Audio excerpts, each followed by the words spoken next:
இதுபோன்று இப்படி ஒரு வீடியோவை எவராலும் போட முடியாது. நாம் நினைப்பதை, நமது எண்ணங்களை இந்த வீடியோவில் பதிவிட்டிருக்கிறார். தேடி தேடிச் சென்று சோறு தின்பதையும், தேவையே இல்லாமல் அவுட்டிங் என்ற பெயரில் ஊர் சுற்றுவதையும், நடுராத்திரியில் திரைப்படம் பார்க்கப் போவதையும், நாகரிகம் என்ற பெயரில் அநாகரிகத்தில் ஈடுபடுவதையுமே இந்த தலைமுறையினர் வாழ்வியலாக ஆக்கி வருகின்றார்கள். உணவுத் திருவிழா என்று அறிவித்தால் காசையும் கொடுத்துவிட்டு தட்டை எந்திக் கொண்டு யாசகம் கேட்பது போல் வரிசையில் நிற்கின்றது சமூகம். ஒரு நடிகன் தன்னுடைய வருமானத்தை பெருக்கிக் கொள்ள நள்ளிரவு காட்சிகளை வைக்கின்றார். அறிவை இழந்து குடும்பத்தோடு சென்று கூட்ட நெரிசலில் சிக்கி இறந்து போகின்றார்கள். அதை பற்றி கவலைப்படாமல் தன்னுடைய வசூல் கணக்கை பார்த்து கொண்டிருக்கின்ற ஒரு நடிகனை தலையில் தூக்கி வைத்து வசூல் மன்னன் என்று கொண்டாடிக் கொண்டிருக்கின்றது இந்த சமூகம். பேசத் தெரியாத குழந்தைகளின் கையில் அலைபேசியை கொடுத்து அதை பெருமையாக பார்த்து ரசிக்கின்றது சமூகம். இரவு 2 மணிக்கு மிட்நைட் பிரியாணியை குடும்பத்தோடு சென்று சாப்பிடுவது பேஷன் ஆகிவிட்டது.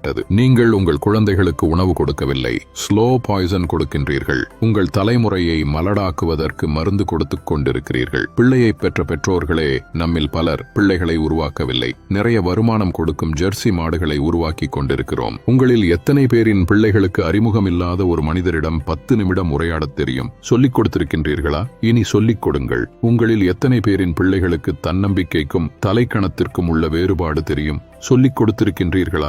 இனி சொல்லிக் கொடுங்கள். உங்களில் எத்தனை பேரின் பிள்ளைகளுக்கு நம் தாய்மொழியில் தமிழில் தொடர்ந்து ஒரு 5 நிமிடம் பிற மொழி கலவாமல் பேசத் தெரியும்? சொல்லிக் கொடுத்திருக்கின்றீர்களா? இனி சொல்லிக் கொடுங்கள். உங்களில் எத்தனை பேரின் பிள்ளைகளுக்கு உங்கள் மாத வருமானம் தெரியும்? அதை கொண்டு எப்படி உங்கள் குடும்பத்தை நடத்துகின்றீர்கள் என்று எத்தனை பேர் உங்கள் பிள்ளைகளுக்கு சொல்லிக் கொடுத்திருக்கின்றீர்கள்? இல்லை என்றால் சொல்லிக் கொடுங்கள். அது தெரியாததால் தான் இன்று பலர் லட்சத்தில் வருமானம் ஈட்டியும் இஎம்ஐயில் வாழ்க்கையை தொலைத்து விழிபிதுங்கி நின்று கொண்டிருக்கிறார்கள். ஆண் பிள்ளைகளோ பெண் பிள்ளைகளோ உடல் வெட்கம் என்றால் என்ன என்று சொல்லிக் கொடுங்கள். 10 வயதில் அணியும் ஆடை எது? பருவ வயதில் அணியும் ஆடை எது? படுக்கையில் அணியும் ஆடை எது? பொதுவெளியில் அணியும் ஆடை எது என்று வேறுபாடுகளை சொல்லிக் கொடுங்கள். நம்மில் பல பேரின் பிள்ளைகளுக்கு ஐபோனின் விலை தெரியும். வந்த திரைப்படத்தின் வசூல், வரப்போகும் திரைப்படத்தின் புள்ளி விவரங்கள் எல்லாமே தெரியும். ஆனால் அன்றாடம் உண்ணக்கூடிய அரிசியின் விலை தெரியுமா? காய்கறிகளின் நிலவரம் தெரியுமா? நம் பிள்ளைகளில் பலருக்கு பில்கேட்ஸை தெரியும், எலான் மஸ்கை தெரியும். ஆனால் நம் மொழிக்காக, இனத்தின் வளர்ச்சிக்காக இன்னுயிர் துறந்த தியாக வரலாறுகளை பற்றி தெரியுமா?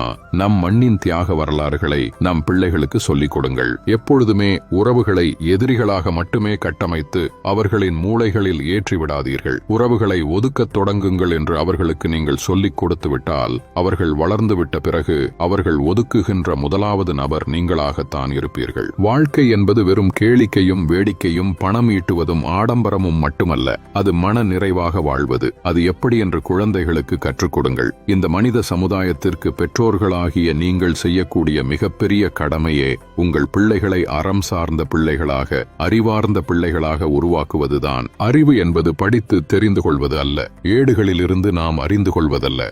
நாம் கற்றுக்கொண்ட அத்தனையும் நமது புத்திக்குள் இறங்கி அது என்னவாக வெளிவருகின்றது என்பதை பொறுத்ததுதான் அறிவு. சிந்திக்க தூண்டுவது அறிவு. தன்னுள் எழும் கேள்விகளுக்கு தானே விடை காண்பதுதான் அறிவு. அப்படிப்பட்ட அறிவை உங்கள் பிள்ளைகளுக்கு வழங்குங்கள். இந்த பதிவை முடிந்தவரை நிறைய நபர்கள்